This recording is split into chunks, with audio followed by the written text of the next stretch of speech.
Welcome to SveNFL. Yeah, what's up, y'all? It's Jonathan Rollins. Skip Usara. Two Americans living in Sweden talking about football. That's right.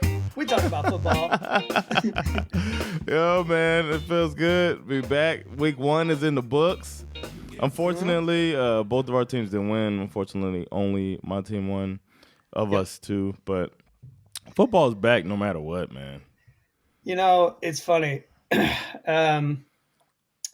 Yesterday I was talking to Isak, and he was like, "Why did you have to be from Atlanta?"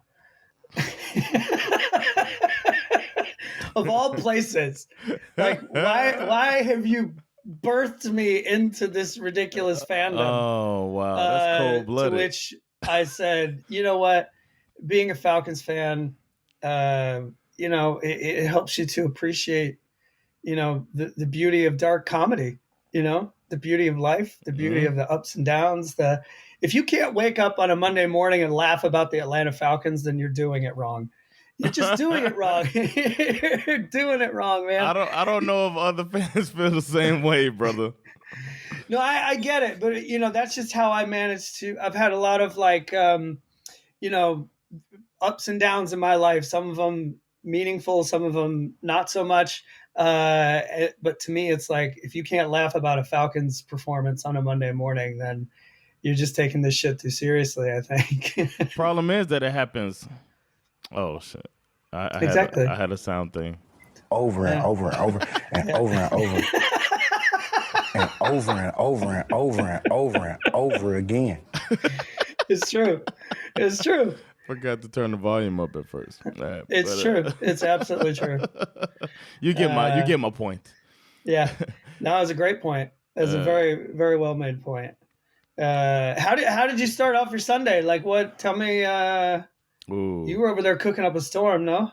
Yeah, man. I made some mac and cheese. First, my Sunday was crazy. We talked, but because we had to make the bet, I didn't even have time to put together our bet on video. I just took a screenshot of it. That's how packed my Sunday was. But we did make our bet. We made a little bit of money. But that's besides the point. I woke up. I went to the gym because, I'm back in the gym.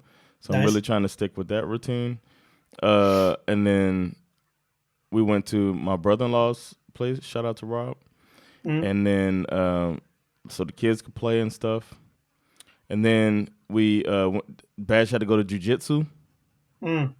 So there was that. And then I had to cook. So I had to go to the store. I did the full grocery shopping and the football grocery shopping. Oh, damn. To get everything for the mac and cheese. And then after the mac and cheese was done, simultaneously I made the fried chicken too. So it's fried chicken and mac and cheese. What kind of cheese do you use in your mac and cheese? Man, I found a pretty cool cheese, man. I always look for, in Swedish, they say the sirlig, which is, I'm thinking is sharp. Okay. You know what I'm saying? Yeah. Every time I just get the sharpest kind of cheese I want. And then in the end, I grate some Parmesan in there as well. But I just try to get more than one cheese. So I had cheddar, Parmesan, and then I had this soft cheese that was sharp. So I had those 3 cheeses in there. A little something. And then I always start my my roll with ricotta too. Oh, snap. That's smart. Yeah, so I like that. Butter, butter, flour, milk, ricotta is my mix for my roll. And some seasonings too. Don't forget to season your roll. Yeah, bro. Got to do that shit. That's a good secret. I made it and then I threw it in the oven. And then Rob brought some burnt ends. But when we were over there at his place, he had started already with the burnt ends smoking in his smoker. He's got this fantastic grill. Did he do them with the Dr. Pepper again or no? No, not Dr. Pepper this time. He did like a classic rub. He put a rub on that thing. Man. He put a dry rub on that thing. So yeah, it was so good. It's always the star of the party, man, when he brings the burnt ends out. So yeah, then we, basically they got there and the chicken was still frying when the game started. I was like running back and forth getting the last batches in. That's how tight it was.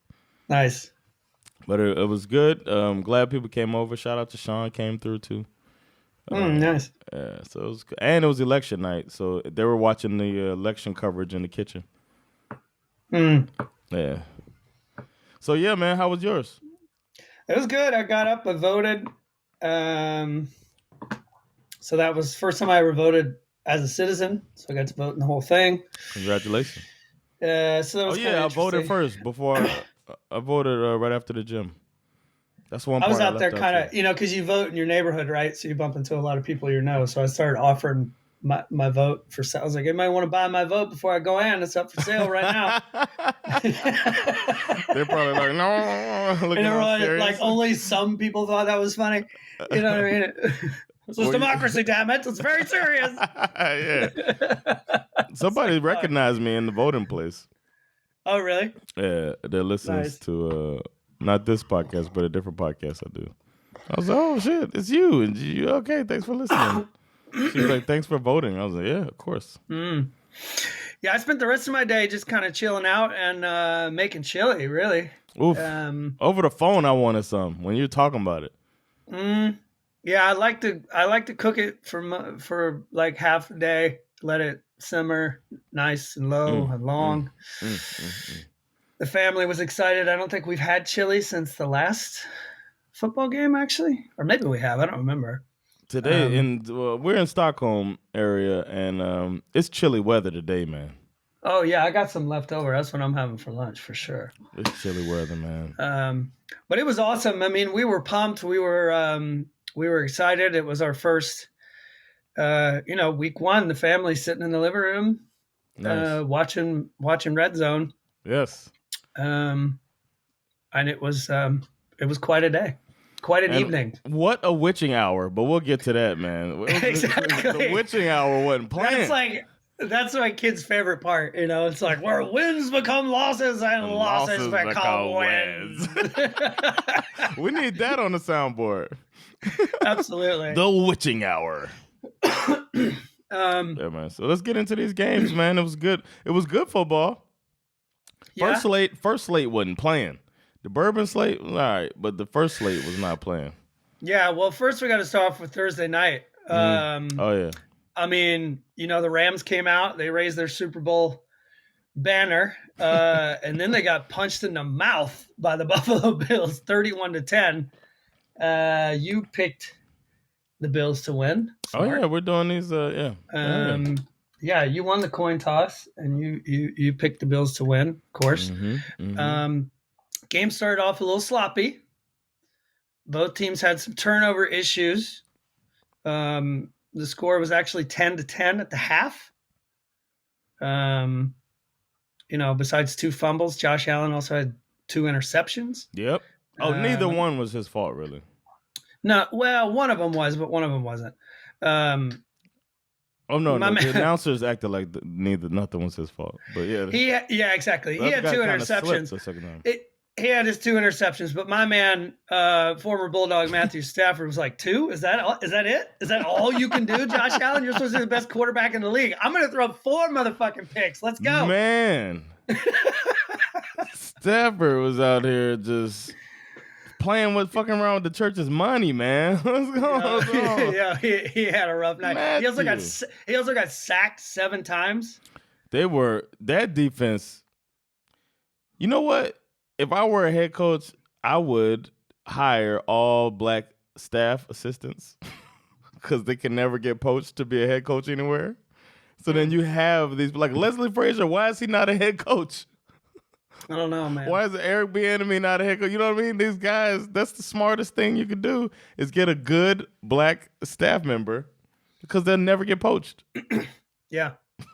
I mean, like I said, the first half was sloppy, but the second half, the Bills cleaned up their shit and they just rolled the Rams flat. They threw a TD to my man, former Bulldog Isaiah McKenzie, to get the second half party started. Gabriel Davis caught a 26-yard TD, as well as a 47-yard bomb that set up Josh Allen for his running touchdown. And Josh Allen was out there fucking stiff-arming motherfuckers like he was Derrick Henry. Yeah, he looked good. Yeah, scary, man. Jalen Ramsey had a night to forget. Lord of mercy. Yeah. I saw that. I saw the stat. Have you seen that quote going around? Yeah. But that's from 2018, man. Yeah, but it's your he had you and Jalen Ramsey were on the same tip. He's fool's gold. That dude's trash. That was before Stephon Diggs. Yeah, they targeted Ramsey 7 times. He gave up 6 completions for 124 yards and 2 touchdowns. But one of them was that 53-yard touchdown to Diggs. Yeah, he got served. He made a great pass to breakup in the end zone. Dude got served. He got served. If I was him, I wouldn't hang my head, man. After watching those, I watched those things on YouTube, the 1v1s.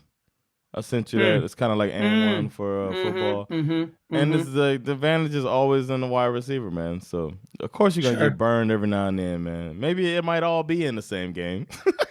Yeah, but he didn't get burned every now and then. He got burned all night. I'm saying it might be his one of the season. He might have some killer rest of the season. I will see. I'm a fan, even though he went to FSU. Obviously after this game, it happening on a Thursday, you had all day Friday and Saturday for the entire NFL media universe to just like grapefruit the shit out of Josh Allen and the Bills. Again, week 1, we're going to say this a lot today, obviously. Week 1 doesn't mean shit. It doesn't mean a lot. But if you were hoping to be the Bills that everybody thought you were going to be, you came out and you pulled it off in the second half. And man, expectations were high, and most people say they met the expectations. Yeah, I feel like they can even take it to another level. So yeah, they look good. Oh, for sure. They look good. I say we move on to the next game and just get it over with. Saints 27, Falcons 26. Stop me when you've heard this one before. Next gen stats. Who picked what on Flip and Pick 'em? I was an idiot. Okay, so I picked the underdog. I went for 3. You almost got it. I did almost get it. I went for 3. I lost. The Falcons up by nearly a touchdown at the half. I turned to my family and said, I hate this. I hate it when this happens. I know what's going to happen. I've already seen this how movie. This movie ends. I know how it ends. The Saints looked terrible in the first half. Jameis Winston was basic. They had to drag Taysom Hill into the mix as QB again to get anything going. I mean, their biggest play in the first half was that Taysom Hill the rumbling run. It was like 50-something yards, and then he ran it in for a touchdown two plays later. Obviously, the Falcons were up 23-10 after the third quarter, thanks to my man Scordarrelle Patterson, who had a really nice evening. 22 carries, 122 yards. Scordarrelle Patterson. That's his nickname. Scordarrelle Patterson. That's his nickname. Mariota was running the rock well, even though he fumbled it a couple of times. Marcus Mariota. There it is.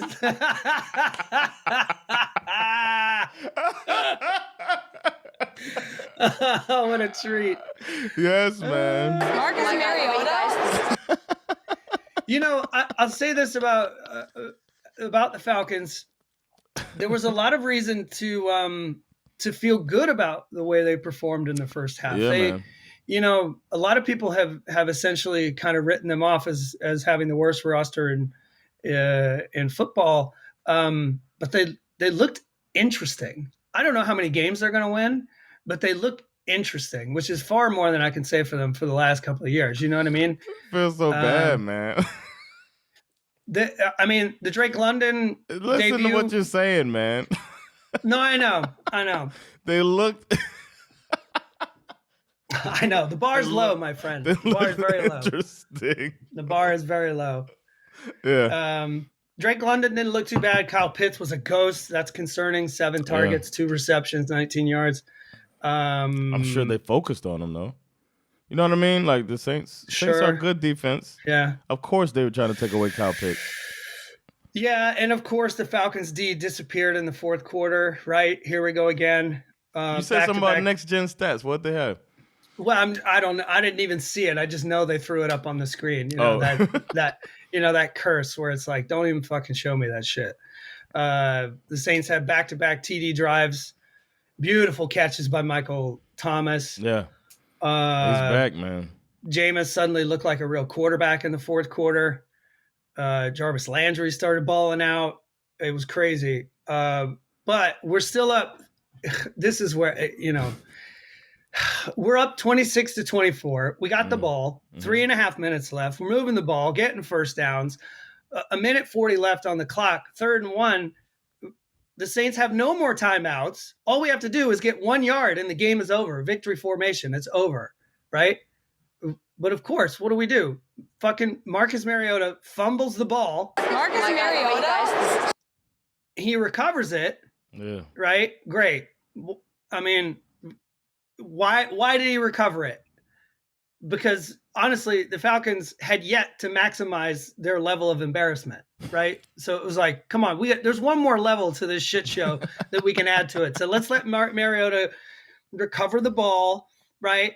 And then we'll kick it away. And then a couple of deep shots later, Jameis Winston will get them into field goal range and Will Lutz will come out and kick the 51-yard game winner. Like, I mean, it was a chance to make a statement. Yeah. That the Falcons are overlooked and disrespected. You don't feel like a statement was made anyway?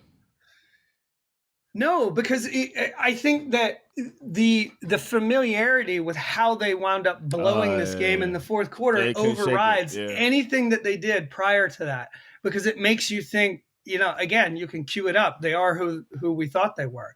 You know what I mean? It's like there's never been a more perfect sound for that. But they are who we thought they were. For that particular moment.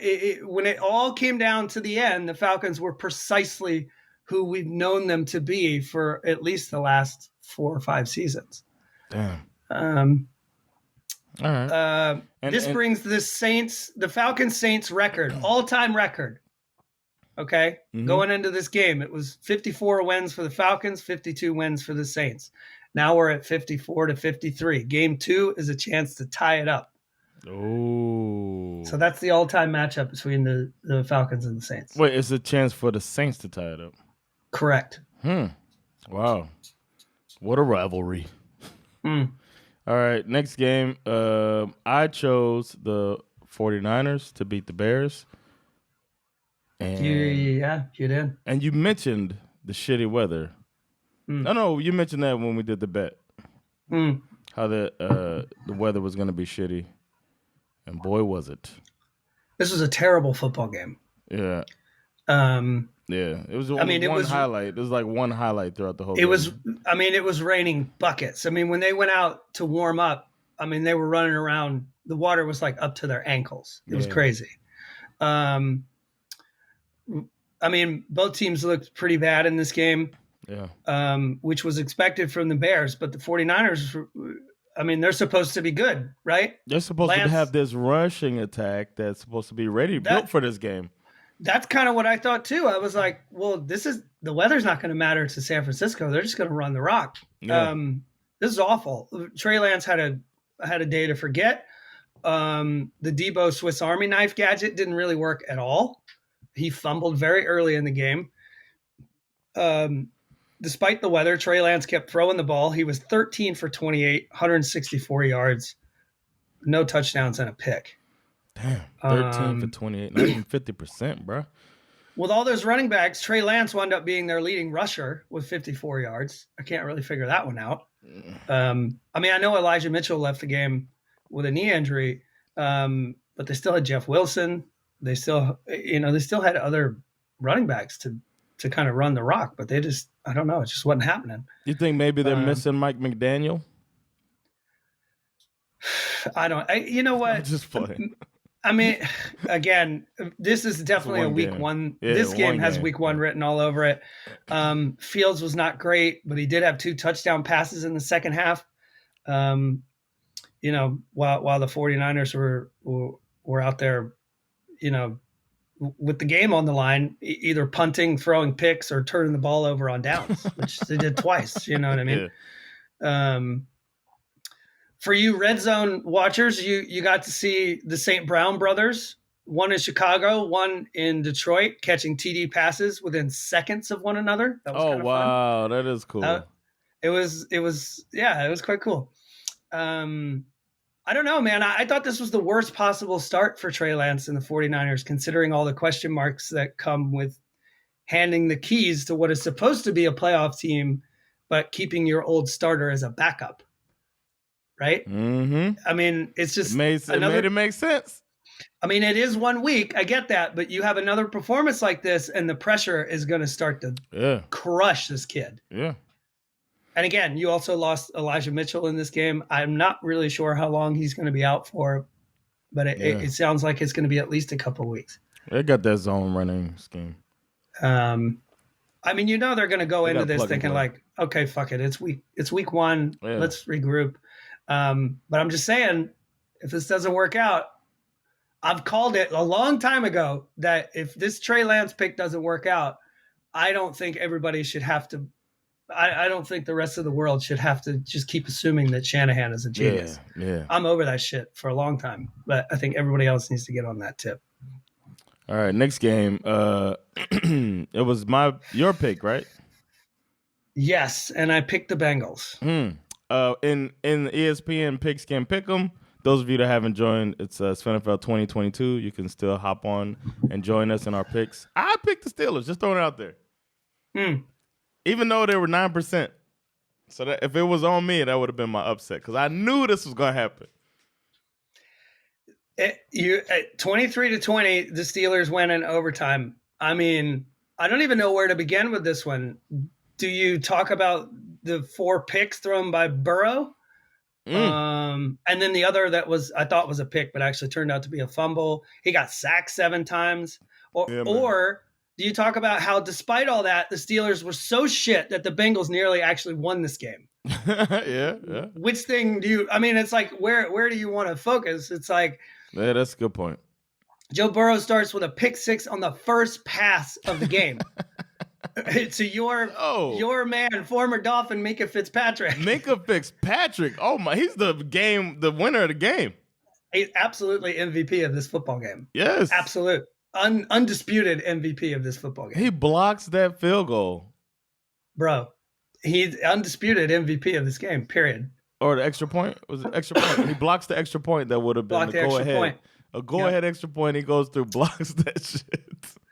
Joe Burrow threw the ball 53 times. Oh, great. Good job, Zach. 33 for 53, 338 yards, 2 touchdowns, 4 picks, 1 fumble. Trubisky was 21 for 38, 194 yards and a touchdown.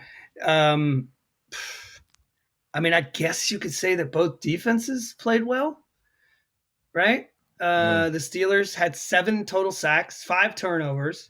Cam Hayward and TJ Watt were living in the backfield. Unfortunately, they lost TJ Watt. This sounds pretty serious, actually. Torn pectoral. They're still getting second and third opinions, but there's every reason to believe that TJ Watt may be gone for the year. That sucks, man. He did it during. He got a penalty that play too, but he had. It was during a sack, was it not? He disrupted him. I don't think he got the sack, but he disrupted the play. He grabbed him, pulled him down, and that's when he tore his pectoral. On the Bengals side of the ball, I mean, they didn't have that many sacks, but they absolutely murdered the run game. I mean, when Chase Claypool is your leading rusher, you know something went wrong. It's because they're not worried about Mitch Trubisky, maybe. They got a good-ass defense, man. I don't know what else to say. They do. They don't get enough credit. Everybody's talking about Joe Cool and all of that shit. Yeah. I mean, the Steelers' offense was a hot mess, obviously, because after all those turnovers, the Steelers were only up 17-6 at the half. The second half turned into the Joe Burrow, Jamar Chase show. Yeah. Chase had 10 receptions for 129 yards and a touchdown. He felt like the only reliable thing Burrow could do all night, just throw it to Chase. Like, just forget about everybody else. But then the end of this game, the end of this game was just like, what the fuck is happening right now? It was chaos. You got about a minute left. The Bengals get the ball. They're down by 6. Burrow finds Chase for the game, what you think is going to be. Yeah, well, it's a game-tying TD. But yeah, like you said, Mika Fitzpatrick comes in and blocks the point of the PAT. So we go to overtime. Steelers get the ball first. Both teams are like, man, let's lose it, man. No, you lose it. No, Yeah. you lose it. Steelers go 3 and out. Bengals drive down the field, thanks in part to a sick toe. You see that catch by Hayden Hurst? Yeah. That was beautiful. Yeah. Money Mac gets a second chance to win the game. The dude was automatic last year, especially in the playoffs. Snap was high as fuck. Laces out. Laces out. In. Laces in. Laces were in. High as fuck. Laces in. He scrambles to get the kickoff, and it hooks. Saying that it hooked wide left is like putting it mildly. No, it was like an Acme magnet. I think it actually went to the sidelines. I don't even think it. And the fans who caught it like wanted to throw it back, like do over. Steelers get the ball, drive down the field, only to see their kicker Boswell. I mean, that was like the dunk of the decade. Yeah. I mean, he must have hit that upright at like 75 miles an hour. That ball changed directions twice too. Yeah, and when it hit, it was like you could hear it all the way here. It was like funk. Bengals take over, forced to punt after another sack. Put the ball in the hands of Magic Mitch Trubisky with only 56 seconds left. And what do you think's going to happen? Yeah, it's going to be a fumble, strip sack fumble. Deep shot to Freiermuth, gets him down the field. Boswell comes out, kicks a 53-yard game-winning field goal with 8 seconds left. Yeah. To me, this was another one of those games where it was tough to figure out what to take away from it, honestly. Joe Burrow didn't practice much in the preseason because of his appendix situation. He led the league in picks last year, and he got a hell of a start in game 1 of repeating that feat. I didn't know he led the league in picks. Yeah, I'm pretty they sure don't talk about that when they're talking about Joe Cool, huh? Mm-hmm. But again, like I said, how bad are the Steelers after 5 turnovers and 7 sacks that you still need overtime to win this game? And if not for Fitzpatrick blocking that extra point, you're not even going to overtime. It's over. Yeah, I did sound very confident at the beginning of this conversation, but they lucked out. They got the W though. On the sheet it says W. They got the 1 in the win column. Win is a win. And that helps us with our bet. Like, I'm going to already start talking about it because we picked the Ravens to win that division. Y'all keep beating each other up. Let's do it. That's true, actually. That did help our bet. So I'm, Because I think the Bengals are our biggest threat. But then again, I think the Bengals are going to be drop off big time this year. Next game. Next game. I picked it. You picked the Eagles to beat the Lions. They did. 38 to 35. Giving up 35 points to the Lions. I didn't get any other audio yet, but everybody stay tuned for a soundboard Dan Campbell update. That's coming soon. The Lions are funny. A lot of people say this about the Lions are going to lie, and the Falcons, kindred spirit of the North, in that they always find a way to come up short despite looking frisky. But I have to say this. I love how these Lions never quit. No. You know what I mean? Yeah. The Eagles look like they were absolutely rolling. Yeah. They scored 24 points in the second quarter. Damn. And the Lions kept... A.J. Brown out here balling. He's happy in his new home. Yeah. I mean, full credit to the Lions. They kept trying to drag these dudes out into the abyss. They just couldn't. They just couldn't drown them. They forgot they couldn't swim. Cats hate water. Exactly. Yeah. It has to be said, my man, former Bulldog DeAndre Swift was electric. Woogie. Had a huge 50-yard run. He finished the day with 144 yards and a touchdown. The Eagles ran by committee and got everyone in the end zone. Miles Sanders had 96 yards and a touchdown. Jalen Hurts had 90 yards and a touchdown. Kenneth Gainwell had 20 yards and a touchdown. Boston Scott had 10 yards and a touchdown. A.J. Brown, how good did A.J. Brown look? Yeah, man, that's what I'm saying. Oh, each individual coach, each individual player, everybody in the building. Was balling. He had each and everyone in the building Yes. contributing in this game. None more than AJ Brown, who looked. I mean, how good did he look tearing through the slot? Yeah. Just ripping dudes apart. Are we the Sirianni believers now? I'm kind of on this tip. I'm a little concerned at how they nearly blew this game. Yeah, but you can see that. You can see why though. You get ahead and you feel like, fuck this, we got this. You start pumping the brakes. You start playing prevent. All of a sudden, they start catching up, and then you gotta start unclenching your asshole. I mean, the Lions lost this game. The Lions lost this game for more than one reason. I mean, you could say that Jared Goff's pick six was one of them. You could say that for sure, and you wouldn't be wrong. It certainly didn't help on the score sheet. But in the trenches, I think is really where they lost it. They just couldn't stop the run until late in the game, where the Eagles... We couldn't stop the run. Exactly. The Eagles' last two possessions were both 3 and outs. But by then, it was just too little too late. Yeah, man. It happens. I would say that the Lions can walk away pretty happy, though. Yeah, I mean, they don't hang your heads, guys. Yeah. They definitely box above their weight class. Mm-hmm. They can walk away with some positives. Mm-hmm. But the Eagles, if we're going to keep crowning them as the next big thing, they're going to have to figure out how to lock down these leads. It's first game, man. We'll see. We didn't crown them until just before the first game. It's been one game. We'll see. I'm not saying necessarily us. I'm just saying that there's a lot of people that are already crowning them. I said we as in media. Yeah. All right, next game. What's the next game? I don't even know. Next game is Dolphins. Oh, you picked who'd you pick in this one? I believe I picked the Dolphins.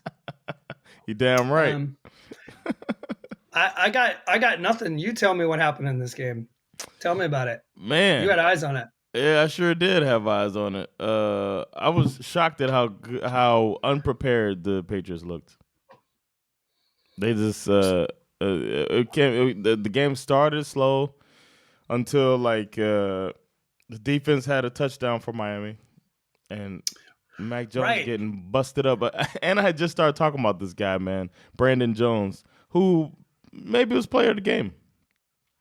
Coming out of the safety, they're still doing these exotic blitzes, and it's still working because they kept the defensive coordinator, Matt Burke, and boy, was Mac Jones not ready.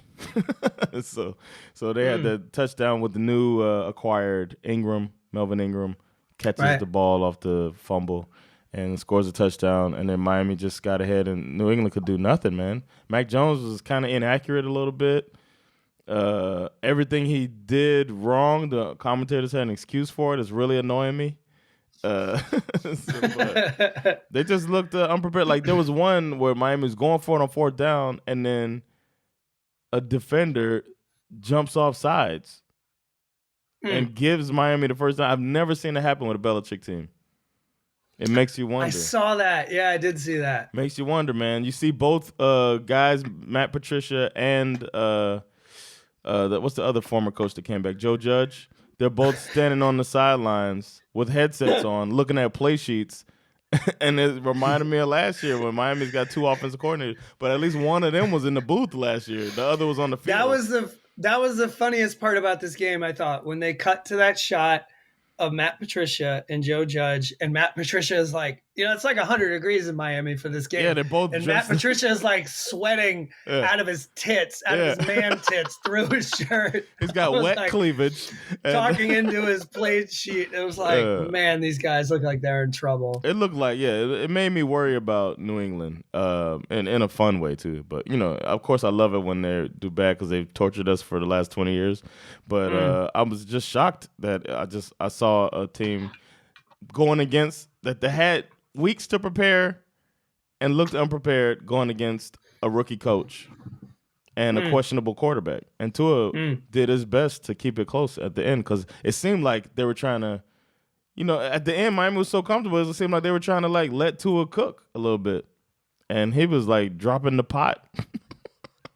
You know what I mean? So it was like, all right, we'll see. I don't know. I'm not sold on Tua yet. Okay, that was my next question, actually. Yeah, I like his. I always loved his pocket presence, his footwork. He seems to make it, but it seemed like he's trying to prove something that doesn't need to be proven just yet. Just play, man. I have to say, my new favorite touchdown celebration is hands down Jalen Waddle. Oh my God, that throw to Waddle though. That was nice. Every now and then you got a reminder that Tua can put that thing in a keyhole. That was between 3 defenders, and Waddle catches that, and it keeps him in stride, so he goes right to the end, and you ain't catching that dude. It was absolutely. And Tyreek Hill, man, made his presence felt. Because there was one bad throw Tua throws, and Tyreek Hill jumps up out of the damn stadium to catch it with one hand. And then and leaves the guy who was like standing there who thought he had a free interception. He's like up there with the diamond throwing up the rock sign, and then Tyreek hops up there, one hand snags it, and then takes off. It's like they're gonna be scary once they get going. They could be scary once they get going, I should say. But I'm glad for my team. It felt good. I had my Rollins jersey on that tipped the scale to keep me as a Dolphins fan. And felt good, man. That's pretty cool. Yeah. That's great. 20-7 too. It's great when the Patriots only score 7 points. 4 in a row.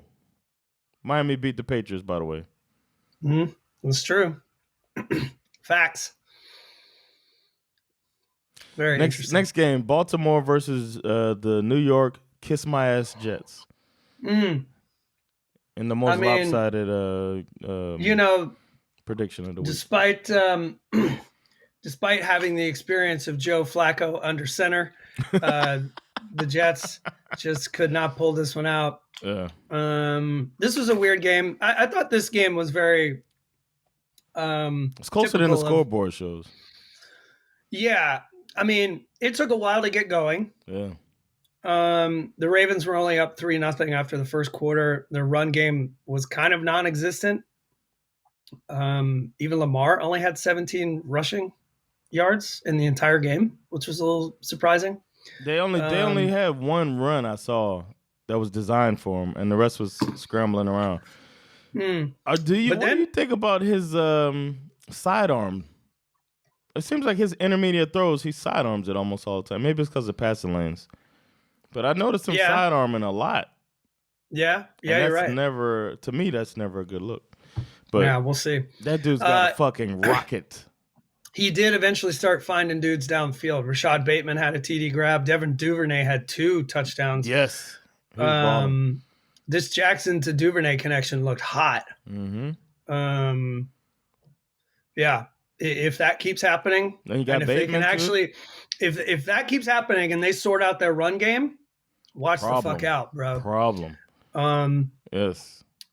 Now, while the Ravens looked a little rusty, the Jets offered a perfect opponent when you're just not ready for your best effort. The Jets' first half possessions: punt, interception, punt, missed field goal, punt, and then they finally got a field goal at the end. Right? Yeah. I don't know what else to say other than the fact that it never looked in doubt. The Jets are trash. Flacco is old. And I don't know if Robert Saleh is a real football coach, by the way. Really? TBD on that. Yeah. Oh, a little hot, a little spicy take right there, Skip. I'm just not sure he's a real football coach. Okay. Head coach. All right. Just saying. Next game, Washington Commanders against the Jacksonville Jaguars in the game of the week. Who did you pick the Commanders? Yeah, of course. Or no? No, this was I thought I was gonna go for upset. No, I picked the Jags. Okay. I picked the Jags. You know what's funny to me about this game? That's right. While we were all out here looking at these QBs changing address, I don't think anyone was actually looking forward to seeing Carson Wentz in Washington. No, not even. But I gotta say that not even Ron Rivera. I think he kind of balled out. Obviously it wasn't perfect, you know what I mean? But I mean, I'm kind of a Carson Wentz apologist, by the way. I like the dude. I mean, the guy's 27 for 41, 313 yards, 4 touchdown passes. He still threw 2 picks, so it's it's still Carson Wentz. He looked like he had some like real chemistry with his receivers.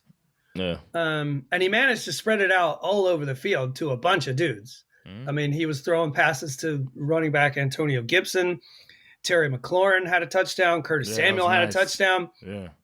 Jahan Dotson, the rookie, 2 touchdowns. Yes, I saw that. I was like, okay, bro. Yeah. Trevor Lawrence did not look good to me at all. Tell that to the commentators. And also like forget about the stat line. He overthrew a bunch of dudes. Like he had They got to get faster, Skiff. he had full on like just like all you had to do is just lay it in his hands and that's a touchdown. That would have been straight up TDs if he had hit him in stride. He goes 24 for 42, 275 yards, a touchdown and a pick. Christian Kirk earned his paycheck. You got to give him his flowers. He had 117 yards on 6 receptions. Nice. And the Jags nearly sneaked back into the game. Thanks in large part to my man, former Bulldog Trayvon Walker, who was a monster, had a sack and a pick in this game. Yeah. But ultimately, those two fourth quarter touchdown passes from Wentz and Trevor Lawrence interception sealed the game for the Commanders. Surprisingly enough, they put up 22 points on Washington. So, good job, guys. I think Doug Peterson's gonna have them believing soon enough. Yeah, I just felt like Trevor Lawrence accuracy issues were like notable. Yeah. All right. Next game is the Panthers versus the Browns. I'm sure I picked the Panthers on this. You did. Browns won 26-24. I don't know, man. This revenge game felt like a total dud to me. So, same. And I just don't want the Browns. I just don't want them winning, man. And even that, of course, I feel the same way. But I just mean, I think the game was a bad game, regardless of if you had a preferred outcome, right? Yeah, exactly. I mean, both teams looked really bad. Baker Mayfield was just absolutely horrible until the end of the game. 16 for 27, 235 yards, a touchdown and a pick. He got sacked 4 times. McCaffrey did nothing. Absolutely nothing. 10 carries, 33 yards. I mean, he had a touchdown, but it took until the fourth quarter for Baker and the Panthers to get back into this game against a very, very bad looking Jacoby Brissett. 18 for 34. What a surprise. 18 for 34, 147 yards, had a touchdown.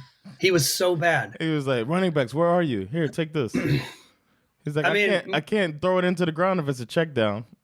I know. Again, it has to be said, it's not my fault, but my man, former Bulldog Nick Chubb, was the only thing worth watching in this game. Yes, man. I love watching him run.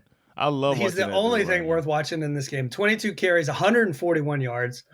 They gave his touchdowns away to Kareem Hunt, who, he had whatever. That's what they do. Cleveland's defense looked good, though. 4 sacks, and they loved all of them. Myles Garrett looked like he couldn't wait to sack Baker Mayfield. Yeah, Baker Mayfield should have called him the N-word. Right. Clowney too. Clowney was quite good. He was up there like blocking passes at the line and stuff. He was good. Don't get me started on Clowney, man. I know how you feel about Clowney. I kind of, it sort of looked like Baker was going to pull the rabbit out of his hat, right? He had this massive 75-yard touchdown pass to Robbie Anderson. Yeah. And then when they took the 1-point lead in the fourth with a field goal, but Carolina, they shot themselves in the foot with that roughing the passer call. 2 short passes later, Cade York comes out and splits the sticks from 58 yards. Ball game. I mean, I don't think anybody was rooting for that ending. No. Except for Cleveland. And now, and then Cleveland is they're going to get, I just don't want them to get Deshaun Watson back with like playoff hopes. Yeah. I don't know. Call me a hater, whatever. But I'm with you. I don't like them as an organization right now. The next game is the Colts versus the Texans in what is actually the game of the no.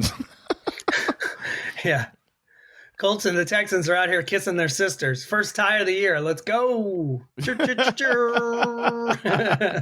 I know, right? This is another one. It took a while to get cooking. You play to win the game. It took a while to get going, but Matt Ryan, what'd you think about your boy Matty Ice? I think the problem with Matt Ryan is that if you can't protect him, he's average. And in the first half, they couldn't protect him. I wonder why. We talked about this. That damn Houston coach he's gonna get them ready to play. True. Lovey's gonna have them ready, and they were ready. They got one of the worst rosters in football, and they hung in there. I'm actually consistently impressed by this Davis Mills character. Yeah, same. In a lot of ways, I feel he was clearly the most consistent quarterback on the night. He was 23 for 37, 240 yards, 2 touchdown passes. Matt Ryan was out here throwing the ball 50 times, 32 for 50, 352 yards, touchdown, and a pick. Somebody should call Frank Reich and be like, "Hey, man, Jonathan Taylor's on your team."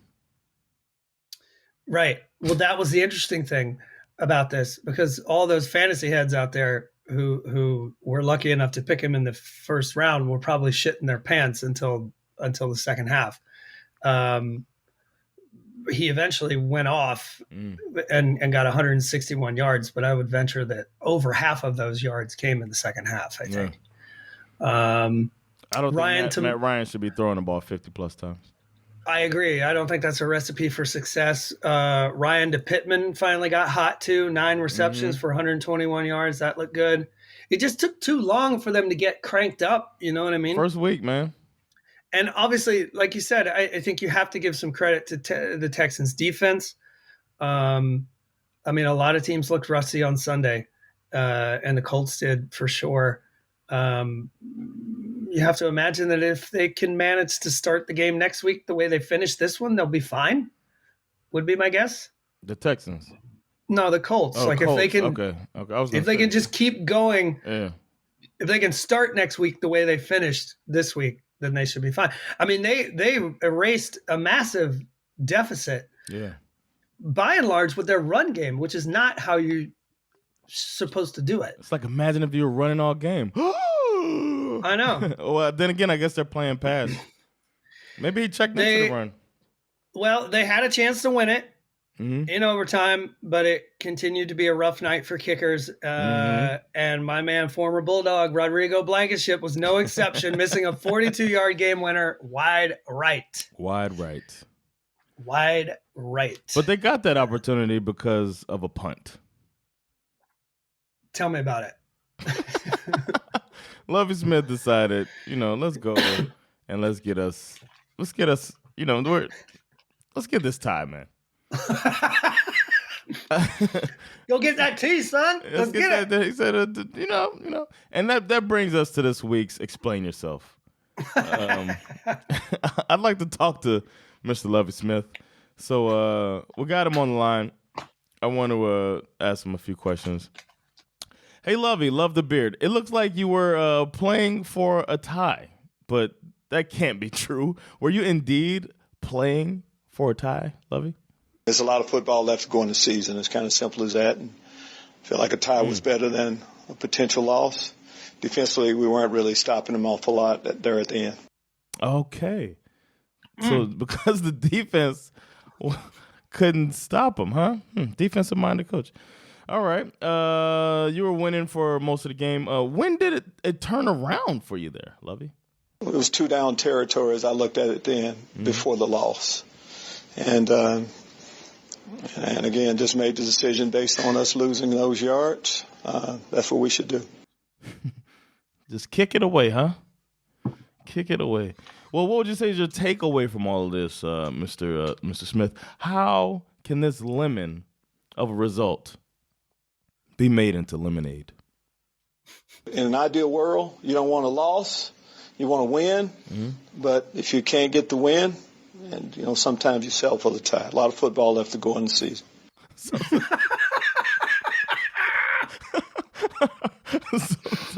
Sometimes, how often does that happen? Sometimes I absolutely love how he threw his defense under the bus. Yes, like we fucking Hilarious. sucked. I'm sorry, man. Hey, there's more to it. He's like, if you watch that whole thing, he's like, we got tired. We're just dragging ourselves around. I'm like, God damn, Lovey. Straight, but that's the realest. That's the realest answers right there. I think I seen, man. He was like completely transparent and honest with the Houston media right there, and I guess you can appreciate that, but you kind of don't want to hear that your coaches out here talk about. We couldn't beat them guys, so we just kicked it back, and hopefully the time will run out. It's like, what the fuck? Wow. Yeah, man. So that's my explain yourself, and boy did he explain himself on that. Fascinating. The next game that shocked the fucking world. Oh my God. The Green Bay Packers lose 7-23 to the Minnesota Vikings. Who picked this game? Is that? I got Giants Titans as our next game. Mm-hmm. I'm looking at pigskin pick'em. Giants Titans. Oh, that's a few games down. We can go to Giants Titans. Really? Because that one. I mean, Giants. Okay. Yeah. Let's do it. Giants Titans. We'll get back to the Green Bay game.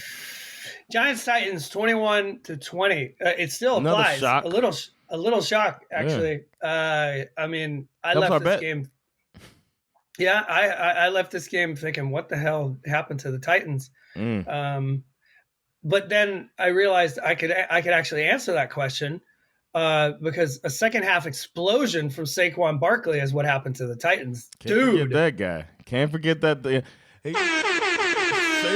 Barkley is back. One of the most electric players in the league when he's at his when he's doing this thing. So he was great. That. Yeah. First half was a mess for the Giants, and the Titans just kind of let them hang around.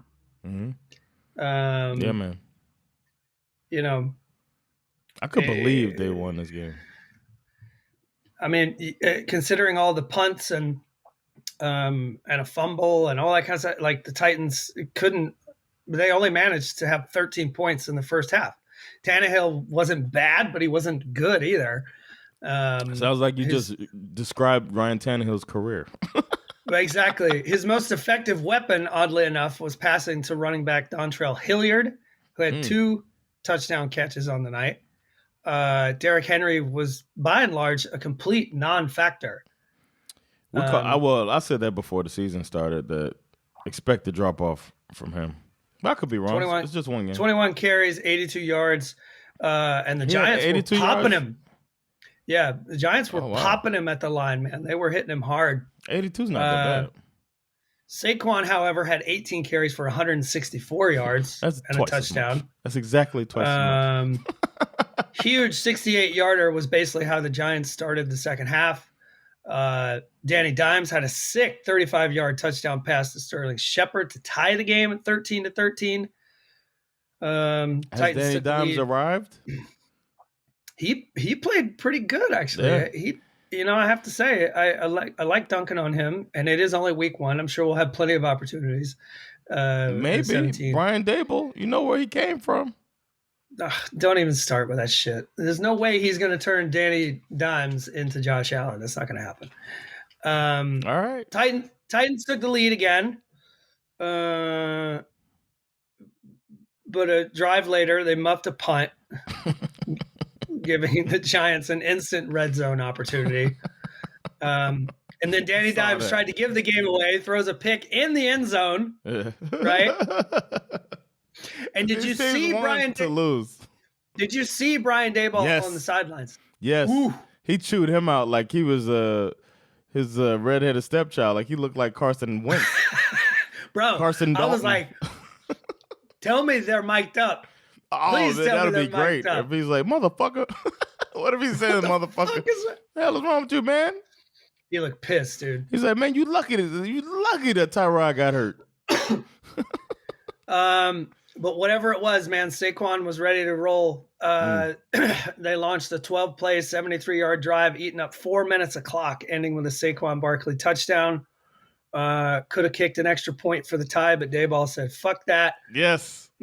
Fuck that. He said, I'm going to show you they balls. Yeah. They ball. He said, I am not going for the tie because if I have to send my quarterback out onto the field for overtime, I'm going to shoot myself in the face. So we're going to win this right now. We're going for 2. A Patrick Mahomes-esque shovel pass. Yeah, man. To Barkley, who, to be fair, had to do a fair amount of work to still manage to find his way across the goal line. That was a little scary. Yeah. Heroic effort to get those 2 points. They go up 21-20, but there's still 1:06 left on the clock, baby. The Titans are still in this thing.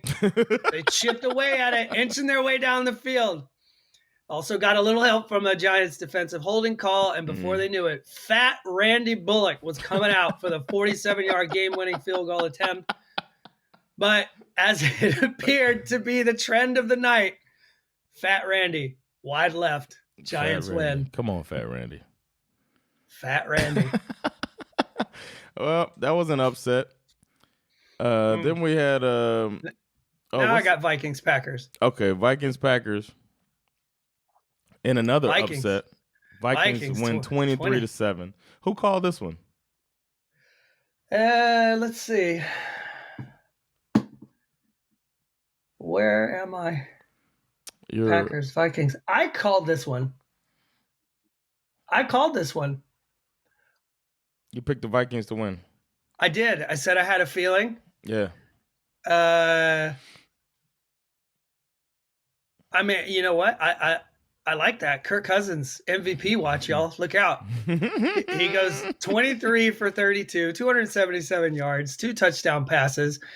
There was a big chunk in this game where Kirk Cousins went real quiet, and they didn't do much. But early in the game, that connection with Justin Jefferson was for real, dude. 9 receptions, 184 yards, 2 touchdowns. I mean, that guy, he just it felt like he was always open. It was crazy. Dalvin Cook had a respectable day too, 90 yards on 20 carries. And this Packers defense is supposed to be so good, had no answer for any of it. Especially Justin Jefferson. I mean, bro, it has to be said, this guy's routes are so fucking filthy. Like when they go to the slow motion replay and they show you how he gets open. Just oh my God. Break him over and one tape. It's ugly. And I feel bad for Rodgers. He had a rough night. But man, all those young receivers were just dropping balls all over the place. It'd be easy to forget if you didn't pay attention to this game. Rodgers' first play of the game, he hits a guy wide open. In stride. It's right in his hands. In stride. Yeah. If he catches it, the ball game, it's 7-7, and we're having a totally different conversation about this game. Yeah. But it was a problem all night long. He seems he did his whole relaxed speech basically. Afterwards. Mm-hmm. I mean, again, of course, it's week 1. Yeah. The thing that I thought was a little more concerning was the fact that the Packers' run game offered very little help. You had Aaron Jones with 49 yards. A.J. Dillon only had 45 yards.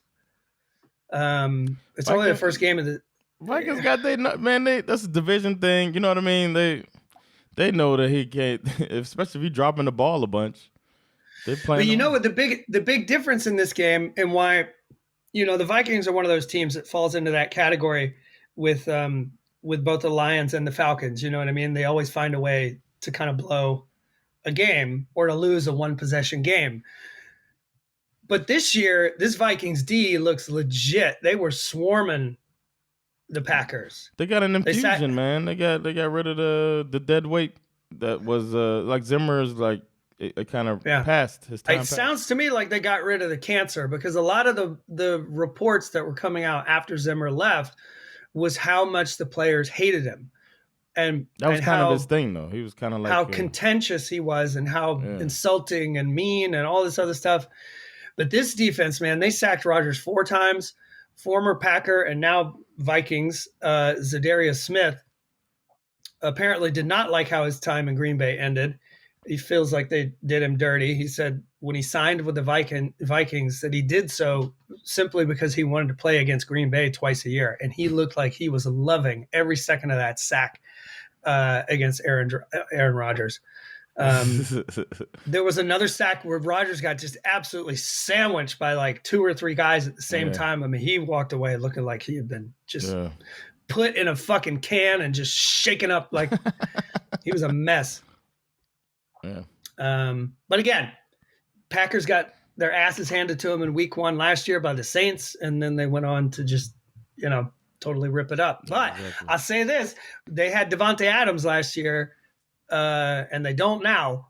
I'm more worried about the Packers. Like, I don't want to overreact to week 1, but if I'm going to overreact to anything, it's these Packers. Mm-hmm. I'd be a little worried about them. What's the next one you got? You got the Chiefs Cardinals?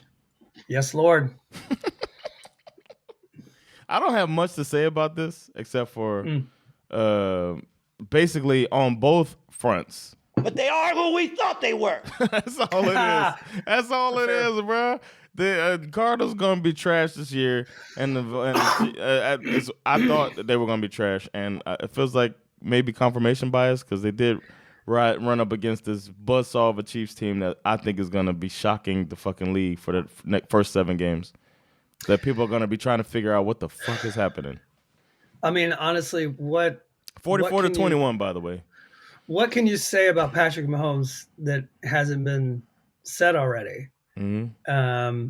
I mean, the big question was like, what was this offense going to look like minus Tyreek Hill? Good. Well, you had Patrick Mahomes goes 30 for 39, 360 yards, 5 touchdown passes, and no picks, averaging almost 10 yards per play. I think they're fine, right? Kelsey had a touchdown. Clyde Edwards-Helaire was electric. 2 touchdowns.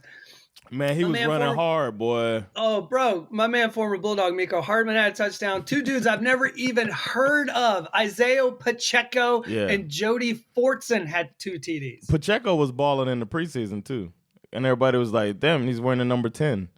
You know what I mean? Forget about Tyreek Hill, you know? I mean, week 1 is week 1, but I have to say the 2 teams that came in looking like they're just firing on all cylinders, it's the Chiefs and the Bills, man. They're a class above. See you in the championship game. That's what it looks like right now. It's like, all right, see, I'll meet y'all there. I have to say, we have to do a huge shout out to Chiefs safety, Justin Reed. So Chiefs kicker Harrison Butker rolls his ankle after the first I saw that. Yeah, on the after kickoff. kicking off after the first TD. The Chiefs score another touchdown, and Reed, again, a safety, comes out and successfully kicks the point after. Oh, damn. And then he blasts the ensuing kickoff out of the back of the end zone. It's like, what is happening? He was amazing. Wow. He did, however, miss the point after on the next touchdown.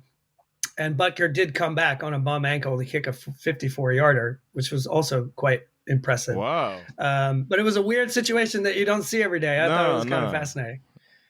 Wow. I agree with you on the Cardinals. They scored most of their points in garbage time. Yeah. Run game was non-existent. I feel like people figured out Kyler Murray got to increase the bag of tricks. They put a ton of pressure on Kyler Murray all night long. He's still slippery, though. It's fun watching him. Yeah, I honestly don't know what to think about the Cardinals because, like you said, I agree with you. I think they went up against a buzzsaw. But I have to say, I don't feel any better about the goings-on up on old Kingsbury Cliff.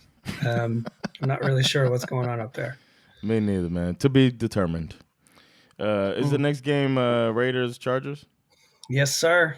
All right, Chargers won 24-19. Who you called that one, right? Yeah, I picked the Chargers. Yeah.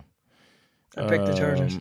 I thought this game was kind of meh, but I thought the Raiders looked a little sluggish. I expected Devontae Adams went off. That's true. I mean, the Chargers started great. They were rolling. Looked like but then eventually it kind of did look like they were going to Charger this thing up. Yeah. Right. But they held on for the win, thanks in large part to Khalil Mack's 3-sack Charger debut, including a strip sack fumble to seal the game. Woo! Yeah. He was hot, bro. He was really good. Herbert had a respectable day, 26 for 34, 279 yards, 3 touchdown passes. He spread it around the yard too. If you had Xander Horvath catching a TD on your fantasy team, then you are a fucking genius. Okay. Never heard of this guy. It's almost like you're just making names up at this point. They did lose Keenan Allen in this game to a hamstring injury. Mike Williams was a ghost with only 2 catches all night. But it didn't matter because Derek Carr, while he did have a nice connection with Devontae Adams, that was pretty much it. And one quarterback said, "You're gonna go with that guy? You're gonna roll with that motherfucker? That fucking guy?" Mm-hmm. The Raiders were totally useless in the second half. 2 of those Derek Carr interceptions that he threw came in the second half when they were trying to mount a comeback. The Raiders, they just didn't have any balance. The run game wasn't very impressive either. The game was right there for the taking, but they, to me, were one of those week 1 teams that just didn't look ready to play football. Imagine that. Josh McDaniels. All right. Then we got the Bucks played the Cowboys in an electric matchup. What an absolute turd of a game this was. I felt like I pushed this one out in the morning.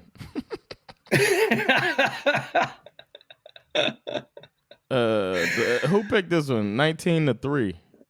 That's me. 19-3. You picked the Bucks. I mean, the big storyline is obviously the loss of Dak Prescott, who fractured the joint above his thumb. He had surgery already too on his throwing hand. Yeah, but the real story is that this injury happened very late in the game and had absolutely nothing to do with why this offense with so many weapons was only able to muster up 3 fucking points. Amari Cooper is laughing right now. Totally. Yeah. Yeah. I mean, it was a joke. This was an absolute joke. Prescott was 14 for 29, 134 yards, no touchdowns, a pick. Zeke ran for 52 yards. That's a vomit line right there. I mean, their receiving core. Are you kidding me? CeeDee Lamb, 2 receptions for 29 yards. What? Yeah. They're talking about him like he's supposed to be the next. He's wearing the 88. He's going to be the next Michael Irving. Club. Yeah. Come on. He dropped a huge reception, too, that they needed at the end of the game, too. Yeah. Noah Brown was their leading receiver with 68 yards. Never heard of him, ever. The defense, Micah Parsons did his job like we said he would. Sacked Brady twice. Other than that, these Cowboys look pretty pathetic. Yeah, man. On the Bucs side, Leonard Fournette had a hell of a night. I love it for him. He comes in. He's supposed to be too fat to play football, right? He comes into training camp. They're like, oh, my God, he's overweight. The guy gets 21 carries for 127 yards. I think he's okay. Yeah. Everybody can just chill the fuck out. Relax. He needs to hit him with a Rodgers speech. Yeah, and obviously playing against a team as bad as the Cowboys, Brady didn't even really have to do that much. At the beginning of the game, Brady was throwing some darts. Like he was throwing, like normally his deep throws don't have as much zip on them. They had zip at the beginning of the game, but then you could see the zip like fall off by the end of the game. But he's also 46 years old. But That's true. I was like, wow, okay, he got a little mustard on it at first, but then his accuracy downfield is Mike Evans had a ridiculous one-handed falling backwards touchdown catch. Like a late outside shoulder. Yeah. I got a lot of messages about Julio Jones and how good it looked for him to catch a ball from Tom Brady. Yeah. I'm not going to lie, that one hurt. I mean, most nights if the Bucs put up these kind of offensive numbers, chances are they might lose this game. Ty Bowles, man. Defense played well. Devin White had 2 sacks. I think Vita Vea had one too. Yeah. They looked disheveled. That offense just looked like overwhelmed the whole game. The Cowboys. I'm curious what they're going to do about the Dak situation. I mean, all the reports say that they're going to go out and try to get a quarterback. I mean, I think Dak's going to be gone for at least 6 weeks. Yeah, they said 6 to 8 weeks. So unless you really just want to roll with Cooper Rush. No, it doesn't sound like that's what Jerry wants to do. Kaepernick? Is it Kaepernick time? Oh, my God. Can you imagine, of all places, for him to land? Never. Jerry Jones would never do that, man. He'd rather just take some L's. Yeah. Yeah, I think so, too. All right, final game, last night's game. Denver Broncos lose to the Seattle Seahawks 17-16. This was you that called this?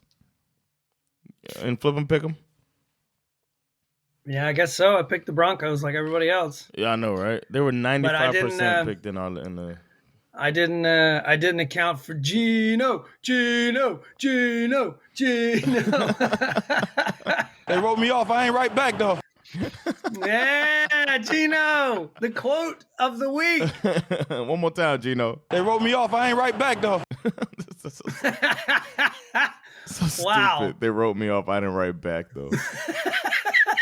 I like how college Gino played in the first half and NFL Gino showed up in the second half when they were holding on for dear life and he was just throwing the ball into the ground. And I was like, oh, there he is. That's Gino. But they came out ready to play. Shout out to the 12th man. Sure. Because I don't know if I've ever seen a team unable to get the damn ball snap. I'm sitting there like every single play, unless they went no huddle, went down to the line, and they had at least 3 times where they got delayed game. At least 3 delayed games. And he's just like clapping for the ball, lifting his leg. He's like, give me the ball. And then, it looked like the center does a thing with it. The key was to snap his head back to let everybody know that we're going to go now. But the defense knew too. Shit. But the Broncos should have won this game. Well, here's the thing. There's 2 major storylines in this game. And we can save the most embarrassing one for the end. Okay? Okay. So, number one, it was all about that Seattle defense, right? I've been banging Pete Carroll for weeks. Mm-hmm. But I'll say it, at least for week 1, I was wrong because he had those dudes ready to roll. They were ready to roll, man. Yeah. He got booed. I didn't expect him to get booed coming out. I did. Oh, really? They pretty much knew it was going to happen beforehand. Okay. They shut down the run. They had 3 goal line stands. One they shut where they down forced. The run? Seattle shut down the run. Yeah. As I watched it, it didn't feel like they were shutting down the run. I mean, because the dude Williams would look like he was balling, and then Melvin Gordon came out, but it didn't feel like they were really. I don't know. Yeah, but they just didn't. They didn't allow them to take over the game, and then when it really mattered the most, they had these 3 goal line stands. 1, they forced them to kick a field goal, and then 2 fumbles on the goal line. I know. Astonishing. The Broncos only had 4 possessions in the second half. Damn. And the Seahawks didn't score in the second half. 10 plays and a fumble, 5 plays and a fumble, 15 plays and a field goal, and then 10 plays with a missed field goal, which obviously brings us to the main storyline of this game, which is Nathaniel Hackett. What the play to win the game. Honestly, what the fuck was this dude thinking? I don't know, with how he man. managed the end of the game. They had 3 timeouts on the last drive. Yeah. And he just like sat on his timeouts and basically settled for a really long kick in Seattle. I could understand if it was in Denver with the thin air and all that stuff. But I was just shocked that he didn't even. It was 4th and 4. It wasn't even like it was crazy. It was crazy, dude. Okay, so your defense forces a 3-and-out punt, right? You get the ball. You're down by 1. 4 minutes left on the clock. All 3 timeouts in your back pocket, like you said. Mm-hmm. Perfect situation for the Broncos. You march down the field, eat the clock. Obviously, you want to be in a position to kick the game-winning field goal with no time left on the clock, of course, right?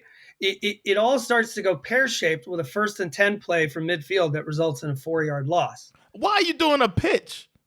I have no idea. They did a pitch, like a sweep almost. I have no idea. Oh, another thing. I'm sorry. But earlier in the game, 2 of those fumbles came on third. It was 3rd and goal, I believe, or 4th and goal, but it was late and goal, 1-yard line, and then the motherfucking shotgun, man.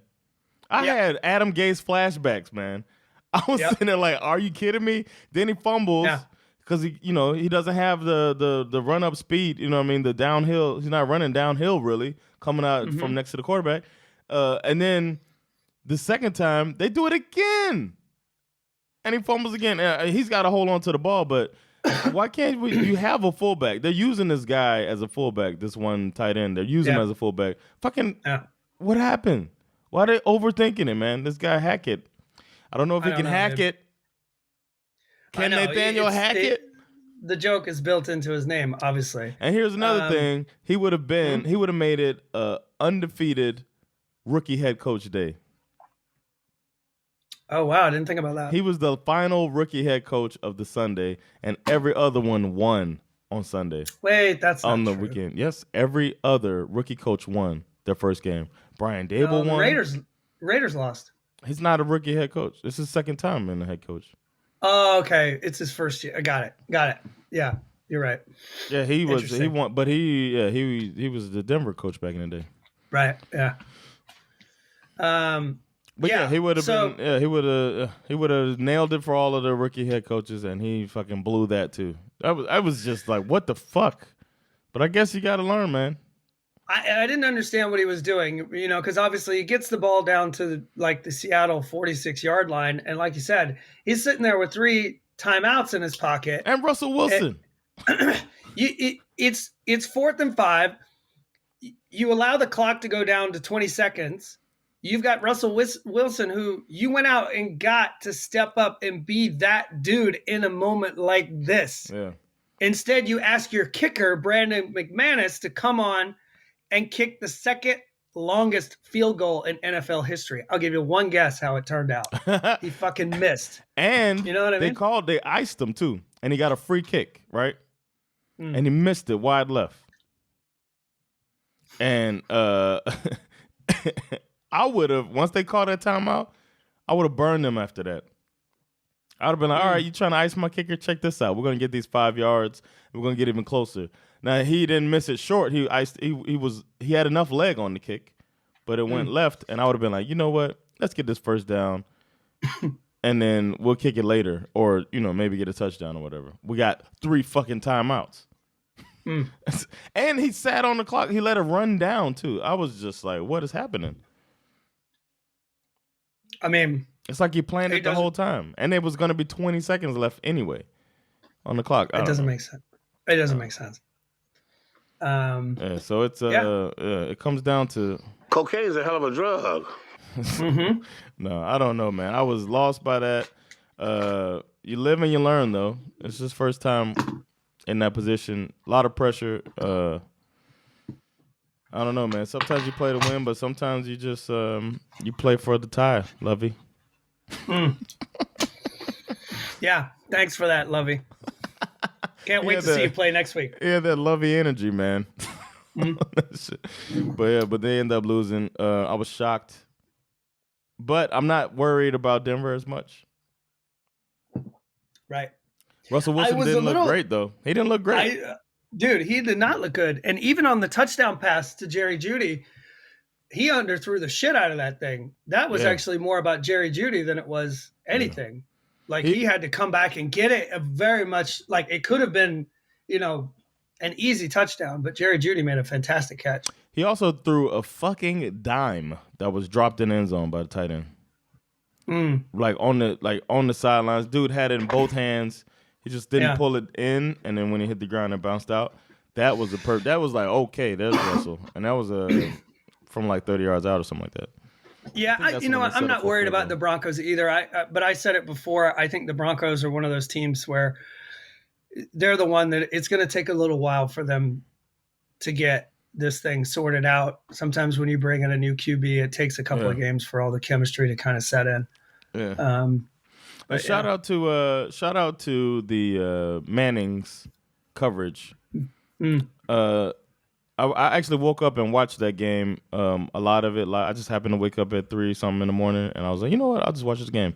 And I watched the Peyton and Eli Manning show that they do on ESPN too. But it's also, those of you that have the Game Pass, it's on there.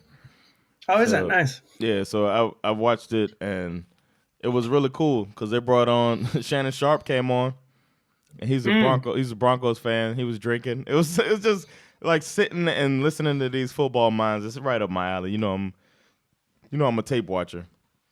Tape head. So I'm a tape head, and Peyton giving his perspective, Eli giving his, and then of course you could tell the producers are like, "Hey man, joke with each other a bit." So Eli's got all the big forehead jokes on Peyton and all that shit. So it's pretty fun.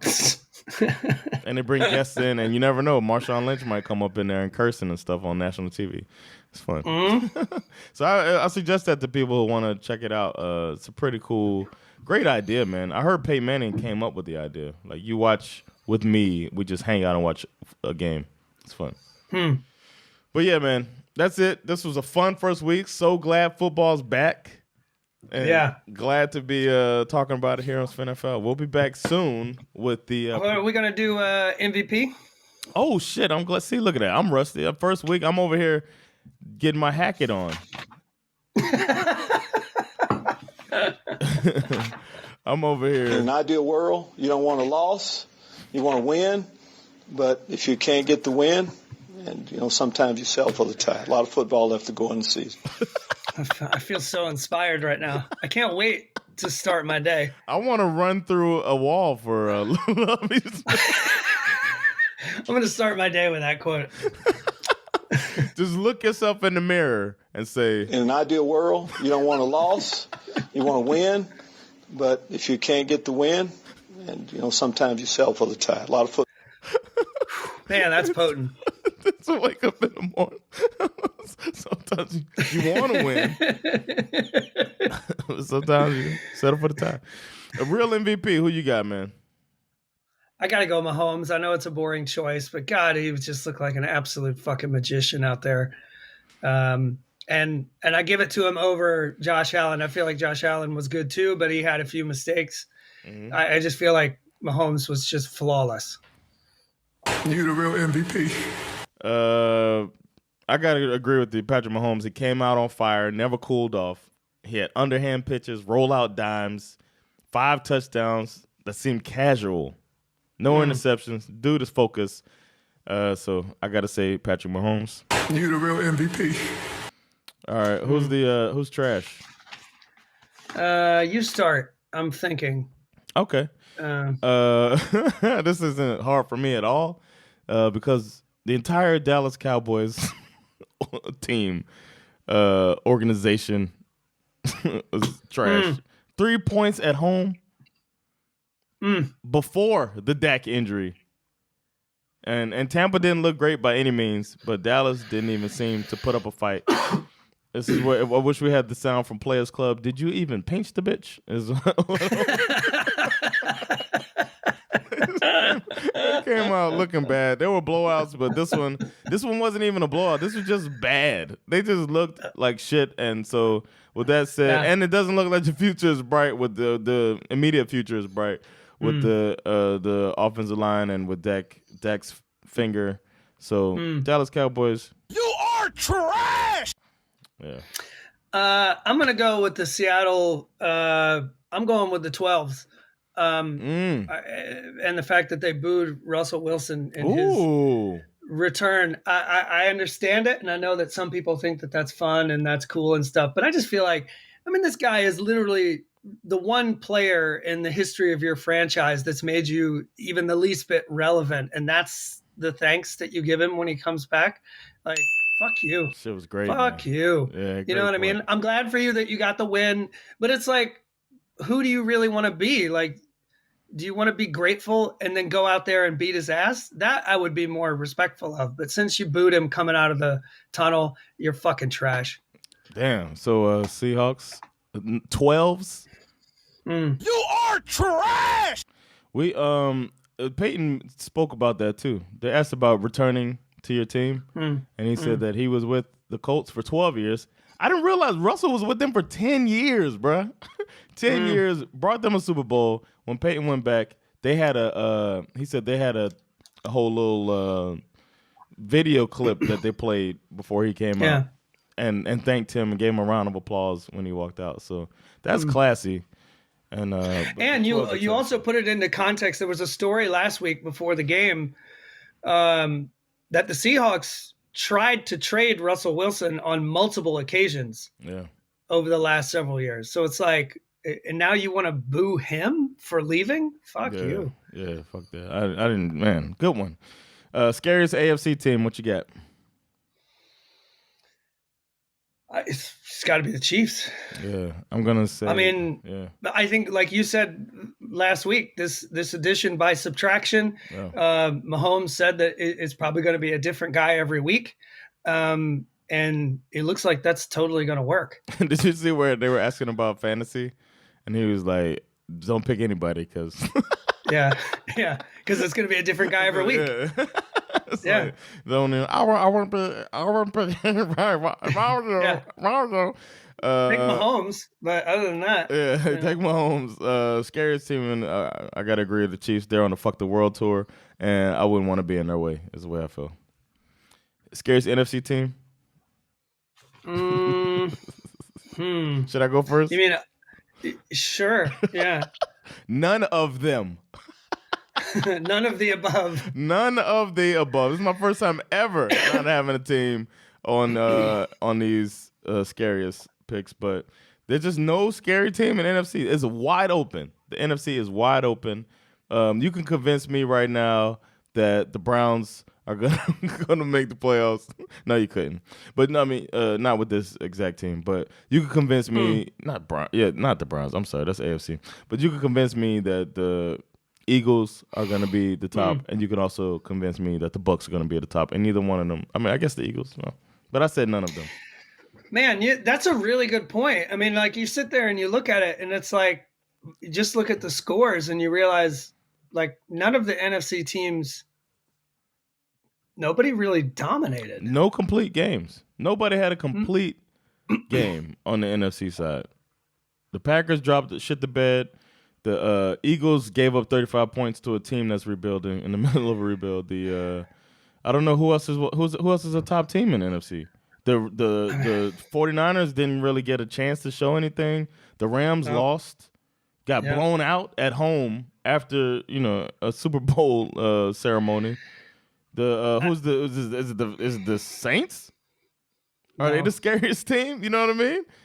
They damn near lost to a rebuilding team too. It's like there's nobody, man. Sorry. I agree with your none of the above. If I had to pick a team, I would say the Eagles, strictly based on how well they looked on offense and knowing that if they can manage to sort out their defense, then they will be the scariest team in the NFC.